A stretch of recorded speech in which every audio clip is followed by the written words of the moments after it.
следующий этап процесса пройдет вот как раз после праздника, в ближайшую пятницу 10 мая, и заседание начнется также в 10 часов утра, только уже без участия присяжных. Там обсудят вопросы, на которые последние, собственно говоря, и будут отвечать.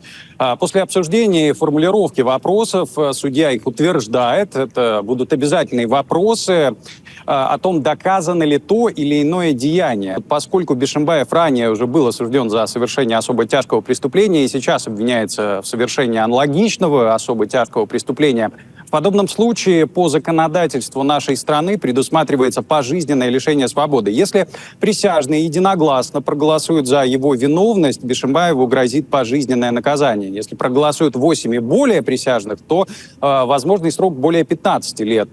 Чтобы проголосовать вообще за виновность в совершении убийства, должны проголосовать 6 и более присяжных.